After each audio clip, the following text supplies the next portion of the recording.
ভুয়ো সিবিআইয়ের কবলে পড়ে এবার প্রতারণার শিকার হয়ে 6 লক্ষ টাকা হারালেন প্রাক্তন অধ্যাপিকা।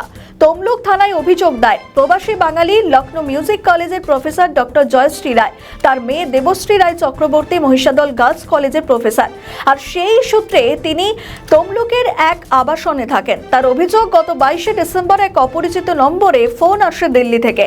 তারা বলেন যে সিবিআই থেকে বলছে প্রায় 80 কোটি টাকার যেখানে ঘোটালা মামলা আপনার নামে রয়েছে। শুধু আপনার নয়, দিল্লির প্রাক্তন মুখ্যমন্ত্রী অরবিন্দ কেজরিওয়াল এবং প্রাক্তন কেন্দ্রীয় মন্ত্রী নরেশ গোয়েল সহ আপনি 3 জনের নামে যেখানে সিবিআই মামলা হয়েছে এবং আপনি সশরীরে দিল্লি সিবিআই অফিসে যোগাযোগ করুন। এরপরে বাড়িতে গৃহবন্দী করে রাখেন ওরা, বাইরে কারোর সঙ্গে কথা বলতে দেয়নি। প্রায় 2 দিন গৃহবন্দী করে এবং এরপর 6 লক্ষ টাকা দাবি করেন। অ্যাকাউন্টে টাকা পাঠানোর কথা বলেন। অভিযুক্ত ভয় পেয়ে 6 লক্ষ টাকা যেখানে আরটিজিএস করেন এবং পরে জানতে পারেন এই প্রতারণার শিকার হয়েছেন। এরপর তমলুক থানায় দ্বারস্থ হন এবং তিনি লিখিত অভিযোগ দায়ের করেন।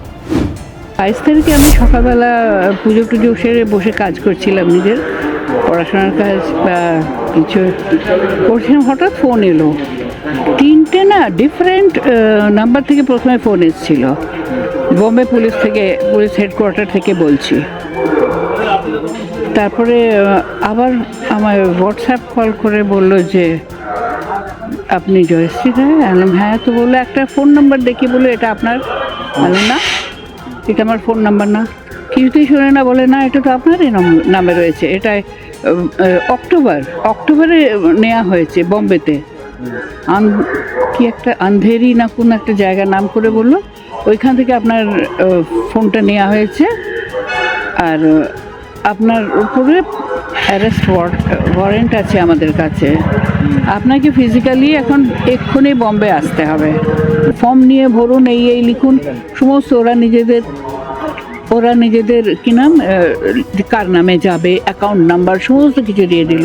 আর বললো যে আপনার পেছনে 2টো কালো ড্রেস পরা লোক আপনাকে প্রোটেক্ট করার জন্য রয়েছে।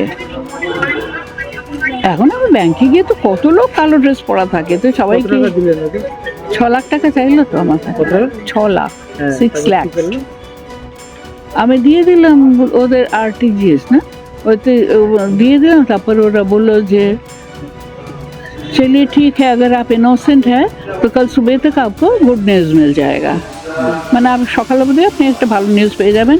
আপনি যদি ইনোসেন্ট হন তাহলে 2-1 দিনের মধ্যে রিলিজ লেটার পেয়ে যাবেন। ও আমাকে এভাবে বলতে লাগলো যে আপনার মেয়ে জামাইয়ের সঙ্গে কথা বলতে পারেন না, তাহলে আমরা সন্দেহ করবো যে ওরাও সন্দেহ তালিকায় থাকবে। ওদের এনে আমরা 3rd ডিগ্রি টর্চার করবো, তখন আসল কথাটা বেরোবে। এইসব কথা বললে নিশ্চয়ই না, আমি ভাবতে পারিনি যে ওরা বললো যে, ওরা আমাকে বললো যে টাকাটা এখানে আসার পর আমরা আরবিআইতে ইনভেস্টিগেশনের জন্য পাঠানো, যেটা জেনুইন কিনা, এই কথাগুলো বললো। ভাবলাম তারপরে আমার টাকা আমার এসে যাবে তো? বললো হ্যাঁ হ্যাঁ এসে যাবে। আমরা ওটা আমি ফিক্স করতে পারি আবার করে? বলে হ্যাঁ করে দেবেন। তাই ওরা এমন করে কথা বলছিল না, ওরা এত ধমক দিয়ে কথা বলছিল। আমাদের সঙ্গে লোকে ডিসেন্টভাবে কথা বলে। কতটা কষ্টের উপার্জিত অর্থ, সেটাই তো।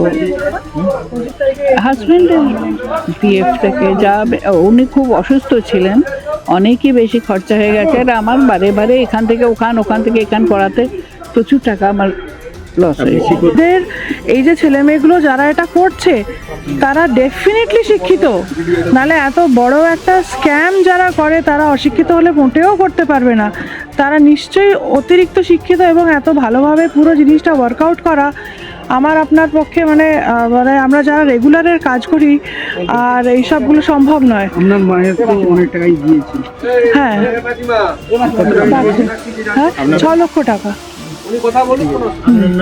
আমার নাম দেবশ্রী রায় চক্রবর্তী, আমি মহিষাদল গার্লস কলেজে অধ্যাপনা করি। আমাদের ভিডিও ভালো লাগলে লাইক ও শেয়ার করুন, কমেন্ট সেকশনে আপনাদের মতামত জানান।